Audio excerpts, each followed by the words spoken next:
Episode number 25, Ironman Haines City 70.3 with Michael Rasco.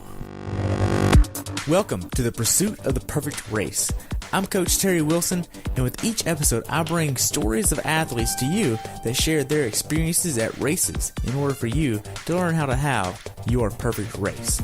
We'll hear stories from athletes of all ages, abilities, and races of all distances. So regardless of where you fit in, there's something in it for you. Thanks for spending some time with me today. Now let the pursuit begin.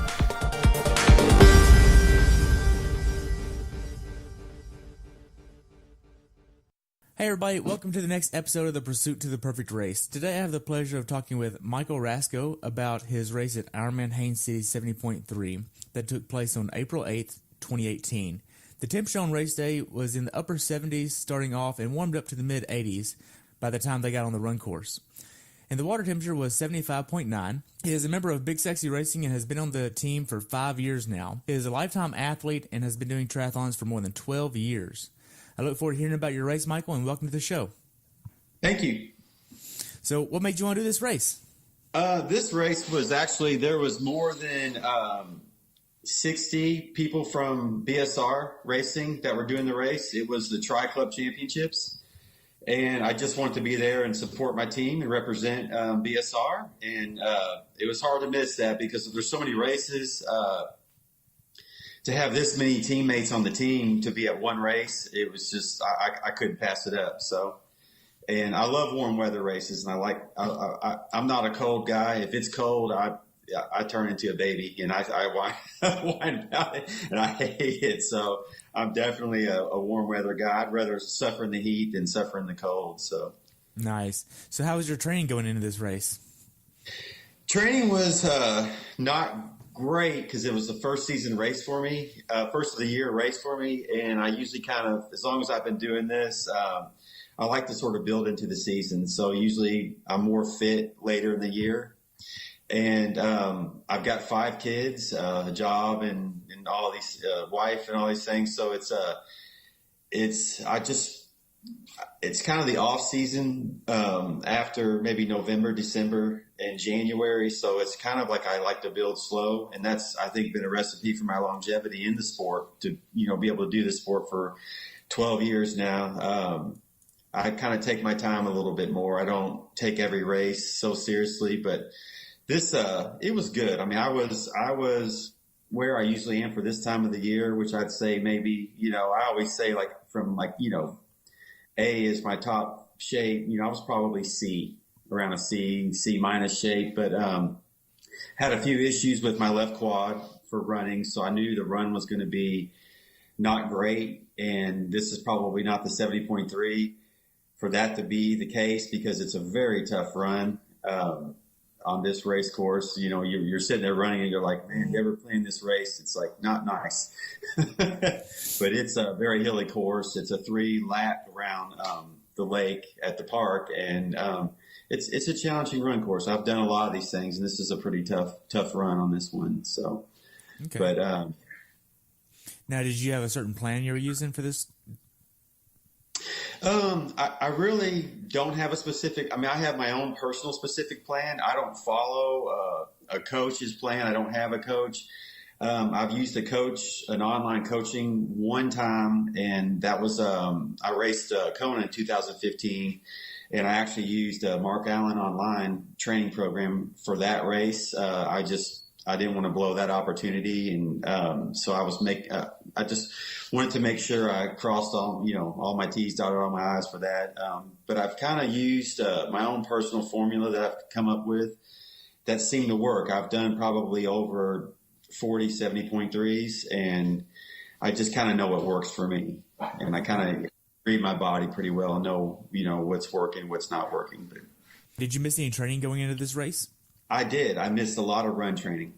Okay. My swim was fine. My bike was fine, but I really did not have the miles. I'd say the longest run that I had going into probably the last 3 weeks of this race was maybe 6 miles. Wow. And that's just not enough miles. But that's really all I could do at the time. What I did to sort of get through my injury was I broke it up. I would do a morning session where I would try and do 4 or 5 miles, and I do an evening session where I maybe do, I don't know, like just a recovery 30-minute light run, as light as it could be. No, it didn't matter about the mileage or the pace, just trying to get my legs where they were running and not sore, and just work out this injury. So okay, that's not what I would normally do for a race, but that's the best I could do for this race. Gotcha. So what was your longest swim going into this race? I do a lot of 2,000 meter swims. Sometimes every now and then a 3,000 meter swim for 70.3. But for 70.3, if I can have consistency, which means for swimming maybe 2 to 3 swim sets in a week, that's usually plenty for me. Okay. What about your bike? What was your longest bike ride? I would say 3 hours. Okay. Now, did you do any bricks with your training? Yeah, I'll do one of my favorite workouts is either 90 minutes to 2 hours on the bike, and then maybe just a 25 minute run off the bike. Okay. What kind of bike workout would that be? On the bike, I ride on my trainer. I think it's a lot of people are for that. A lot of people are against that, doing it all the time. But I don't think there's a lot of great places to ride here in Louisville. And at my age now, I'm 47 years old. There's so many bike accidents, and I've just become a trainer guy, and I love my trainer. I can get in the aero position, crank down on a big gear, and just zone out and just get the work in. And so I love a bike trainer. Nice. Which trainer do you have? I have a Kinetic. Okay. And I love it, actually. It's the best trainer I've ever had. It's smooth, it's quiet. I love it. I've had this same trainer now for probably 5 years. I've had it for so long now, I actually forget what it is. It's the stable. I know Kinetic has one that sort of moves side to side. It's not that one. So it's just a basic stable Kinetic or whatever, but okay. Now, did you do any strength training going into this race? I go to the gym maybe 3 times a week and I never try and go for more than an hour. Okay. So what do you do at the gym? I have a leg day. I have an arm day. I have a back day, and then I have sort of a chest and shoulder and core day. I break it down into 4 1-hour workouts, and I just pretty much cycle through them. So it doesn't really matter what I try. Usually I would say I get in 3 in a week, but it doesn't really matter. I just kind of check off the list what I did that day, and I just follow it in order. And I just that's what I do. That's it. And I never let myself be in the gym more than an hour, because with swim, bike, and run, it's too much. If you're going to, there's so many people in the gym, they're hanging around, they're talking, they're doing all that stuff. I'm like, I want to get in and get out of there as quick as possible. So what age group did you compete in this year? I am 47, so I guess I'm 40. Is it 45 to 49, I believe? Okay. So what kind of nutrition did you use for this race? For this race, what I usually do is I'll take, because I like it all liquid, so I'll take, I use 6 goos for 70.3. I use salted caramel, and I have vanilla, and I'll open them all up and I'll dump them in just like a water bottle, and then I'll just put water in it and just let it dissolve in the water. So, because the goos for me are and honestly, all the gels are just way too sweet and just rich for me when I just take them out of the packages or whatever. But I just can't even stomach them. So I end up getting, just after 2 or 3 of those, I'm done. I can't eat anymore. So I've learned that when you put them in water, it just really dials it, the sweetness and all that back, but you're still getting everything in it. So I'll have 1 bottle, and I make sure I finish that bottle on the bike. Okay. So what was your mindset going into this race? First race of the year, really want to blow out the pipes and see where things are. I felt like I would have a solid swim. I knew it wasn't going to be my fastest, and I felt like I could have a good bike. And The run, I knew I was just going to have to manage it and just get through it the best I could. I told everybody before the race, because I've done this race before, that because there's a lot of people that on BSR was their first time doing it, really go out of the gate slow. And when you come off the bike in that first half mile, you hit some of the hillier sections of the course. You really want to pace yourself and at least get through one of the loops first and see what you're up against. And then, if you have more in the tank, then you can, adjust your pace accordingly. But slower is better on this course. And I knew for me, I was going to be slow the whole day on the course. So there was no, thought at all that I was going to come out and burn up that run course. So I just really was taking my time on it. And I knew how hard it was going to be. So. Nice. But, so you obviously traveled from Louisville down to Haines City for this race. How did you travel to it? I always use tri-bike transport, first of all, for my bike, and I love it. I mean, there's nothing better than dropping your bike off. It's you have it all dialed in, you drop it off, you pick it up at the race site, they put your pedals on for you. They're always very nice and just coolest guys, and they're out there working hard, but they'll help you with anything that they can. Your bike's ready to go, you check it in, you're done. And then when the race is over, when you're just really not wanting to deal with that bike, especially when you're flying and to some of these races, you just drop it off to them, and then it's back home in a couple of weeks, you pick it up. So it's just, I love tri-bike transport. I've been using them for years now, so I highly recommend it, because I used to travel with my bike, and it's just such a pain. And I'm a terrible bike mechanic, by the way. I'm probably the worst. I'll be lucky to pump my tires up. So, they're fantastic. So, and then I flew down. Okay. So you flew from Louisville down to the actual race city? Yeah. I flew to Louisville to Atlanta, and then Atlanta to Orlando, and Haines City is maybe, 25 miles from actually the Orlando airport. Okay. So did you get a rental car?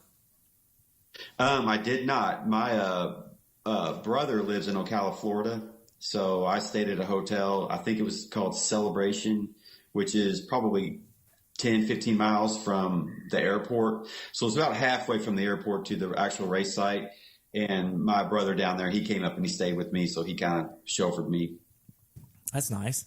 Yeah, that was nice. So he'd never seen me race, so he wanted to come out and check it out, see what all this crazy Ironman stuff's all about. So he's heard a lot about it, so he got to witness it firsthand. Nice. So how far away from the race venue did you stay? I was at least maybe about 15 miles from the race site. Okay. Did you get an Airbnb or a hotel? No, I got a hotel. Yeah, I was in a hotel. Okay. So whenever you actually got to the race venue, how was the check-in process?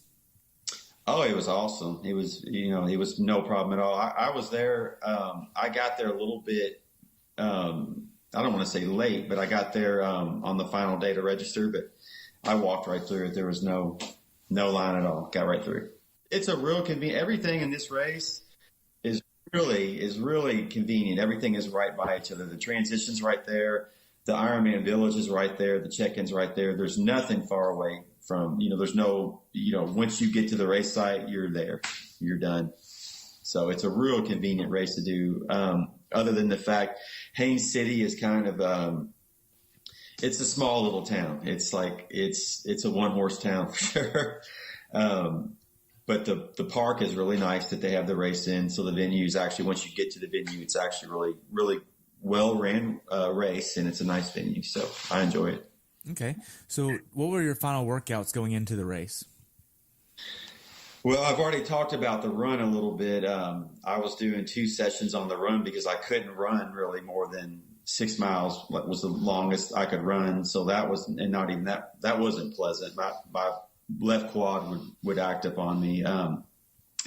And actually I knew, what I had done, honestly, truth be told, my wife and I were out in LA, and we were going to run the Los Angeles Marathon. And I got to about mile 6, and it was like I tore something, or felt like a knife was stabbing me in my quad, and I made it to like mile 10, and then I had to cancel that. So I was done. My son actually lives in West Hollywood, so we were out there to visit him. So we were like, well, let's do this, let's do this race. And it didn't work out for me. So I came back from that, and I was injured after that. So I was really concerned if I was going to be able to even do the race. So I was just really, really cautious about any sort of run training. So I didn't do a thing for after that for a week. And then I just slowly got back into running. So like I said, I did, 2 run sessions a day, but they were really small with no intensity. So I knew I was going to struggle on the run. But the bike, I was doing the same stuff. I would do a lot of 1.5-hour rides, 2-hour rides, things like that, at least 3 to 4 times a week on my trainer. And I push a pretty hard gear on that the whole time. I mean, I'm definitely not, spinning. I mean, I'm in, aero position, and I'm pushing a pretty hard gear. And then swim, like I said, I do a lot of 2,000 meter swims. It's really simple. I'm like the most simple training, minded guy. I don't like a lot of complicated training sets and things. And I know I probably should, and I have done them before, but I just really like to make it simple and easy. I'm a guy, I'll get in the pool and I'll bust out 1,600 meters right out of the gate, freestyle, and then I'll do some pull buoy laps and some kickboard and some things like that, and call it a day. And it's always seemed to be able to, work for me and get me through 70.3. Ironman, when I've raced Ironman distance, it's a little bit different story. But for 70.3, what I do right now, it works for me. So I came out of the water in Haines City and felt like I hadn't done anything. Okay. And I think that's always the goal, because on the swim, you can really kill yourself on the swim, and it's, you've lost any sort of time in 2 seconds, so I really don't try and ever kill myself on the swim. My goal is to get out of the water and feel like that was pretty easy. Right. The day before the race, did you do any workouts that day? Before the race, no, I did nothing actually before the race. Usually I would do a few light little jogs and stuff like that, but considering going to the race with the issues I'd had running, I was just, nothing, just put my legs up and rolled them out with a roller and just really relaxed before the race. Okay. So the day before the race, do you have a certain meal you like to get the night before the race? I tell you what I love to eat before a race. And I've had some of my best races with this, and it's probably just superstitious now that I do it, but if I can find a nice turkey burger and sweet potato fries, is my favorite thing to eat the night before the race. And usually in the morning I have an omelet or something, just like a vegetable omelet or something like that. But if I can find a good grilled turkey burger with sweet potato fries, I'm all over it. Nice. So what time did you try to go to bed the night before the race? I like to get in bed before 11. I'd love to say I'd love to say, I'm going to get in bed at 9, but it never happens. And you're nervous. And so if I get in bed at 9, I'll sit there and, stare at the ceiling. So I'm always usually doing last minute stuff and just making sure everything's laid out for the morning. But if I can get in bed before 11, that's usually what I shoot for. Okay. So how much sleep do you think you got the night before the race? Not much, because you don't get much. I mean, we had to be at the race. The transition, I think, opened at 4. So I was shooting to get there around 4:30. So it's not a lot of sleep. And almost I get frustrated when I'm sitting there trying to sleep and I can't. Your mind's working. You're going over what you want to do in the race and stuff like that. So I'm just almost get up and let's get this thing going. It's a hard day. You're going to suffer. I just want to get going. So I don't sleep much before those races, and I accept that. So I don't even fool myself thinking, I'm going to get this great sleep, but because it doesn't happen for me. But some of that's probably with my fire department background. I don't sleep well, period. I'm used to bells going off in the middle of the night and jumping on fire trucks. So I don't sleep well, period. So I'm definitely not going to sleep well before a race. So some people tell me, I sleep wonderfully for these races. I'm like, well, I don't know how you do it, but. Jeez. So what's your race day morning ritual from the time you get out of bed to the time you get to transition? What do you do? I get out of bed in the morning, and I'll usually either eat like a Cliff Bar, and I usually try and at least maybe drink like a Gatorade in the morning and then maybe a bottle of water. I really don't do coffee. This last few years, I've really learned to love Red Bull when I'm racing. And actually for Haines City, I got down a Red Bull before the race. So I don't drink them at home and I don't drink them on any regular basis. But for races and stuff, I really love Red Bull. And they have them now at most of the aid stations on Ironman events. So I'm always sucking down water and Red Bull. Okay. So what time did you actually get to transition? I got there at probably right around 4:30. So it was pretty quiet and early, and it wasn't too crowded. And I like to get in there and get myself settled without too much, nerves and craziness. Because once the transition starts getting crowded, there's a lot of nerves going on in there. Gets kind of crazy in there, and people are just, as they should be. They're just, there's just a lot of nerves. And so I like to get there as early as possible. And like I said, I don't sleep that well, so might as well get there and it's quiet and I get all my stuff laid out and get ready to go. Okay, so now as far as getting your transition set up, what kind of PSI are you putting in your wheels? I use Continental tires, and I think the highest pressure is 125. And I usually pretty much put right at it. I mean, I don't want to go over. And I've seen so many people, they just want to pump their tires up. And I'm probably doing it actually too much pressure on my tires, but I've always done it. It's always worked for me. Knock on wood. I will say this: in 12 years of racing, I've had one flat tire on a 70.3. Wow. And over 40, 70.3. So I stick with the same tires and the same tubes, and they work for me. And I've usually put like 125 PSI in my tires, so it's been kind to me. Knock on wood. Okay. Now then, are you using clinchers or tubulars? I use clinchers. Okay. And what kind of wheels are you using?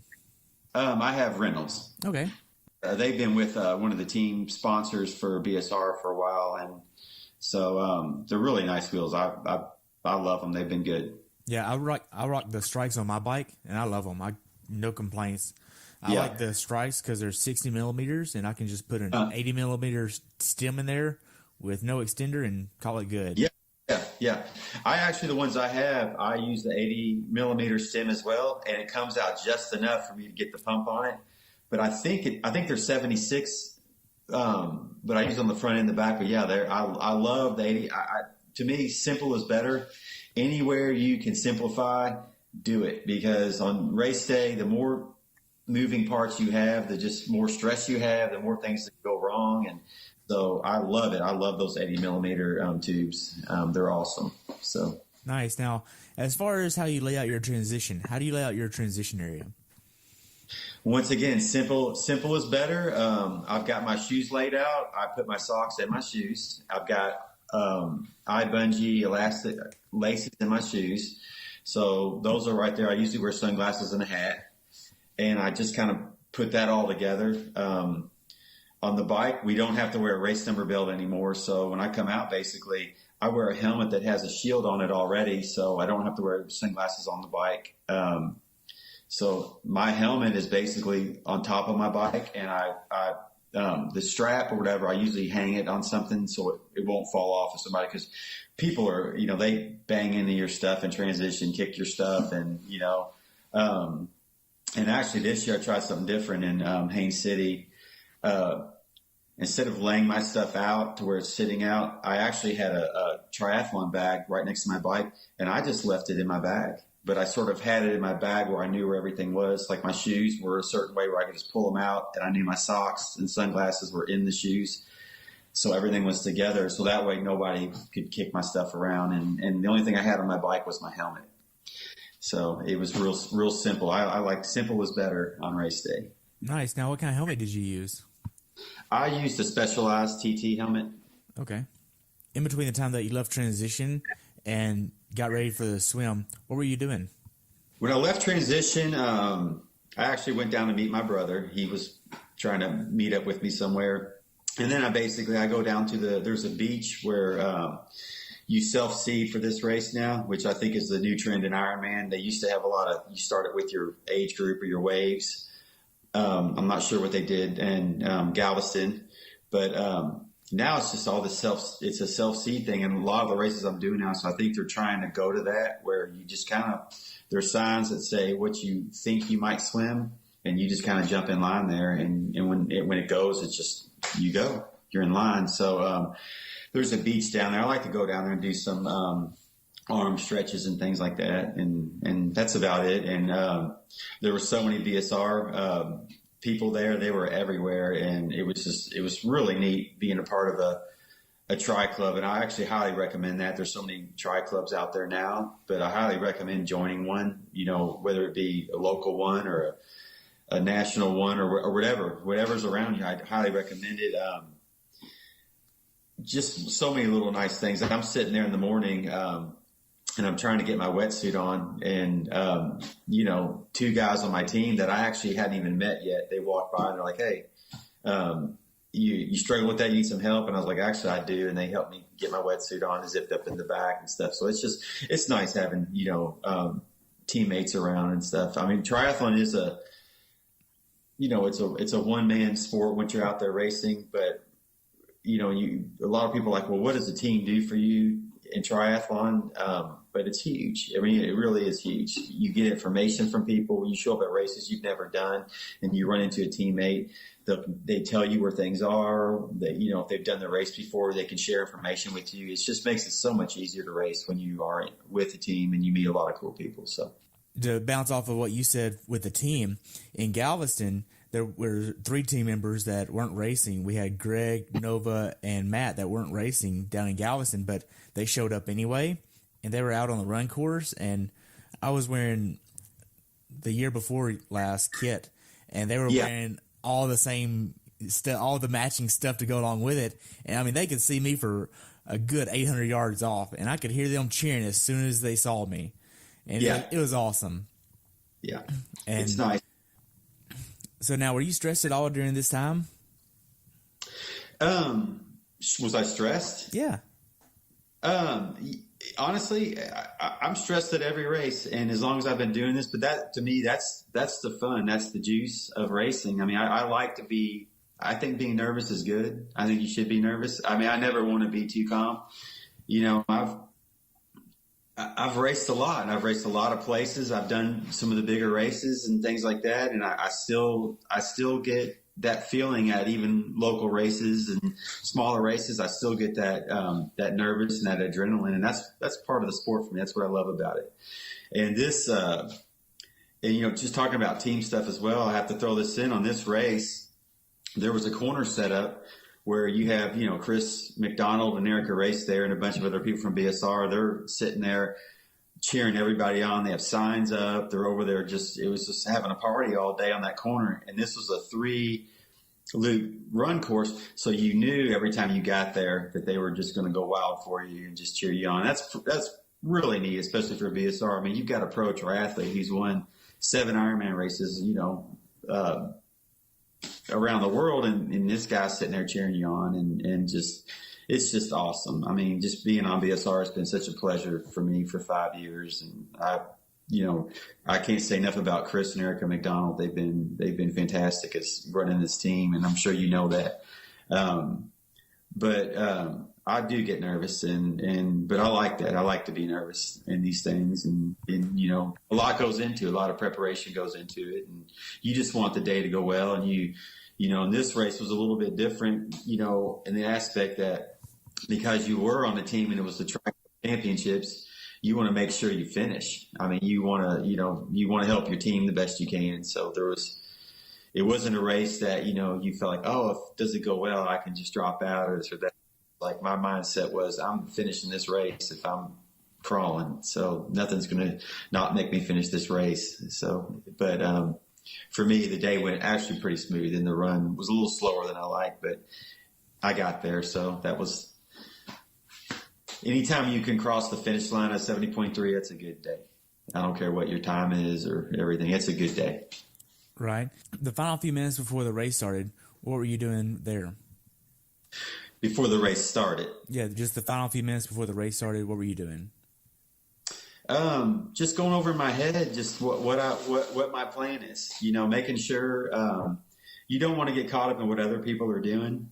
You want to race your own race. And I just go over in my head, what I've done, the preparation I've done for the race, why I'm racing, what my goals are for this race, what my race plan is, what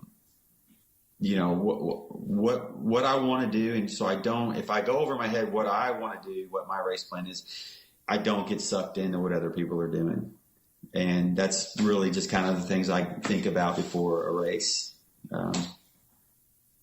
That's pretty much it. Okay, so now as far as the swim course, this swim course has a few turns, and it's a lot different than many other swims. Walk me through that. On this swim course, if I was somebody how to do this course when you've never done it before, when you start, because the water conditions aren't challenging on this course. It's pretty smooth lake, and it's a straight shot right out of the gate. But then it's like a big M. Once you make the first turn at the first turn buoy, you're in this M area, and it gets kind of crazy in there because people are confused where to go, and it gets bogged up in there and gets sort of crowded. And you really need to watch yourself because that's where you're going to get kicked or knocked into and all these things. But it's sort of tough in that middle area. But going out, I would say go at it right there because it's a straight shot. It's just it's easy to sight, and it's just a complete straightaway, and it's like all the way across the lake. So if you are a strong swimmer and you want to try and make up some time or add some time to your race, or I would really hammer it right there. That's a good part to really hammer, because then once you make that first turn, you're going to slow down, and there's going to be a lot of traffic, and it's going to be a lot of sighting and stuff like that. So you're not going to be fast in that middle part.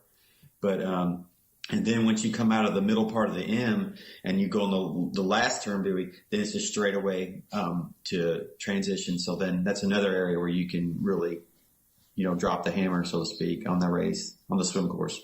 So that'd be my advice. Okay, now then for this race, did you use tinted goggles or clear goggles? I use tinted goggles. Okay. Now, you used a wetsuit, obviously. What type of wetsuit did you use? Blue 70. Okay. Was it a sleeved or sleeveless? It was sleeved. Okay. Did you have any issues with chafing anywhere? No. That's awesome. I use actually another one of our sponsors is for BSR is Ruby's Lube, which and I always use Ruby's Lube, and it's awesome. It's great stuff. So how did the swim go for you?